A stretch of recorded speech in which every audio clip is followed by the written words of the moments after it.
Hola. 7 de la mañana con 45 minutos. El diario Expreso informaba este martes sobre las pérdidas por los apagones que duraron aproximadamente 10 semanas, 70 días y que fueron causados. Hay que decirlo así francamente, porque el gobierno se descuidó el momento que tenía que haberse preocupado por el parque termoeléctrico, se descuidó. Y cuando llegó la sequía en el Alto y las fuentes hidroeléctricas no fueron suficientes para abastecer las demandas nacionales, hubo cortes. Según el estudio de la Federación Nacional de Cámaras de Comercio, las pérdidas fueron de 668 millones de dólares. Precisamente el presidente de la Federación de Cámaras de Comercio, el presidente de la Cámara de Comercio de Quito, el licenciado Blasco Peñarol, está aquí para desglosar esas cifras. Señor licenciado Peñarol, ¿de dónde sacan 668 millones? Gracias, buenos días. Muy buenos días. Es muy difícil hacer una estimación o una cuantificación de las pérdidas que tuvimos luego de 46 días laborables de corte de suministro eléctrico. Uno de los servicios básicos, indispensables en el siglo XXI, en un país petrolero y además lleno de ríos, en el que no solamente no deberíamos tener apagones, sino deberíamos estar exportando energía eléctrica. Lo que hemos hecho es tomar el Producto Interno Bruto no petrolero real, es decir, sin la injerencia de la inflación. Hemos hecho un desglose para convertirlo al Producto Interno Bruto anual, en PIB diario, en PIB por hora.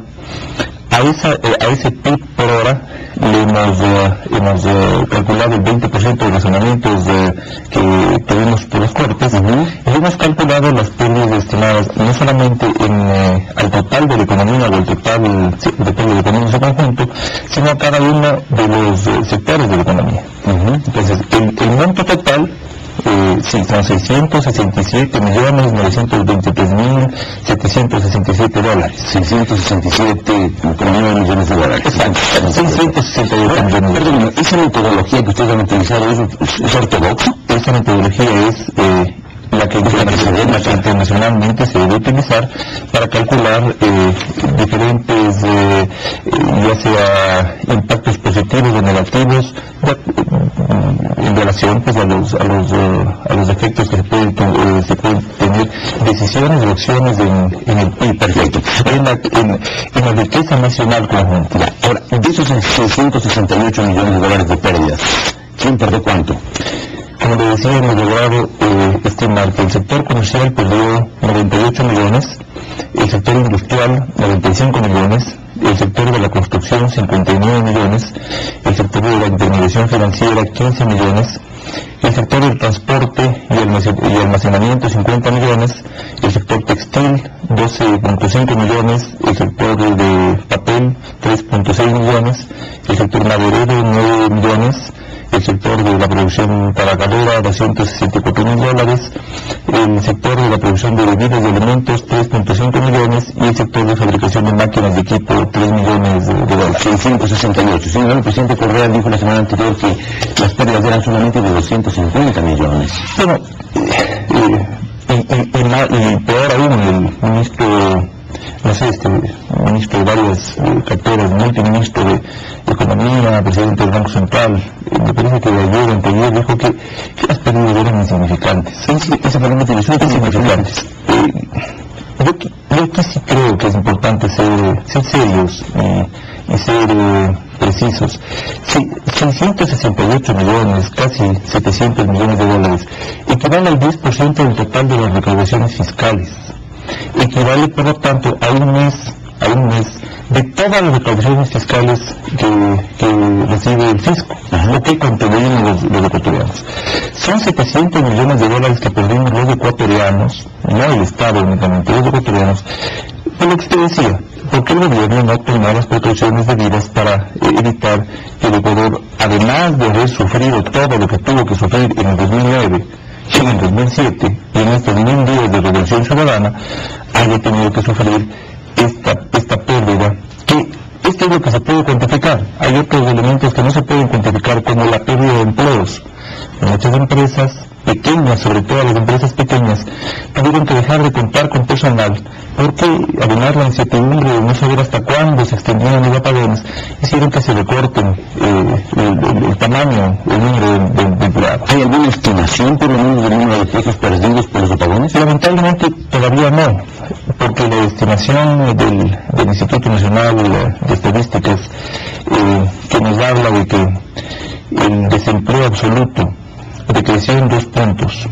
Justamente en esos meses es, por decir algo, increíble. Es increíble.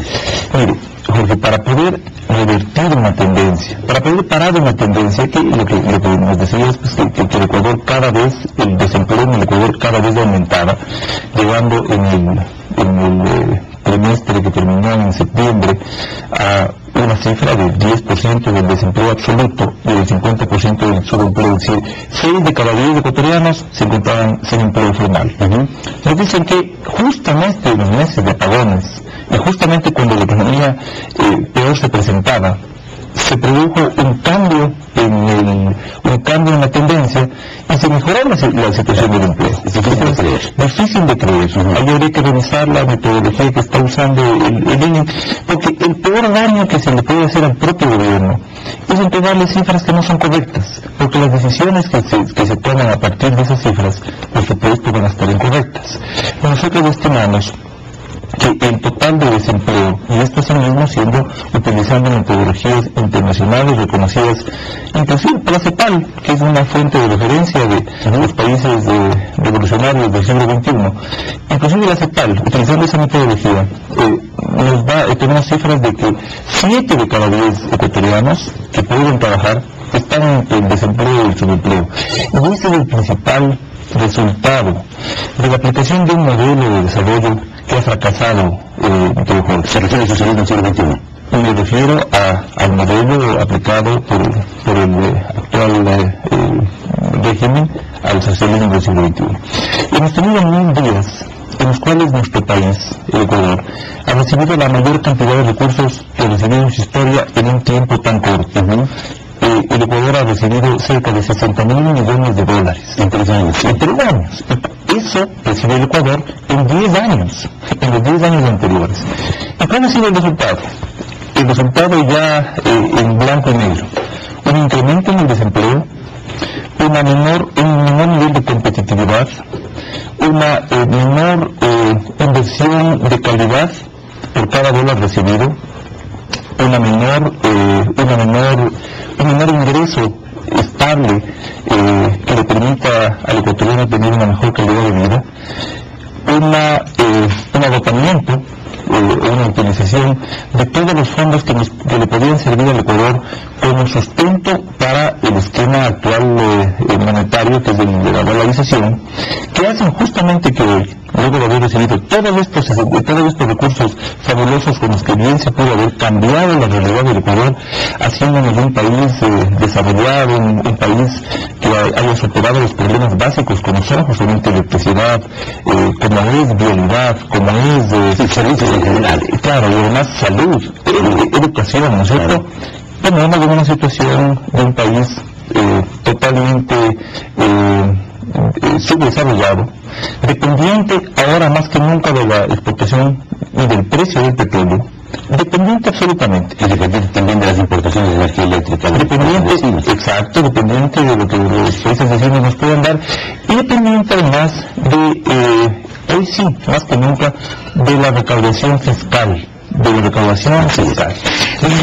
Sometiendo el tema, lo dejamos para una próxima ocasión. ¿Qué pasó? ¿Cuál fue el resultado de las salvaguardias que tuvo que aplicar el Ecuador el año pasado por el tema petróleo, por el tema de liquidez? Lo dejamos para una próxima ocasión, porque aquí se metió encima, son las 7:54, tengo que hacer un corte y lo veremos con una microonda, así es que vamos a ese corte.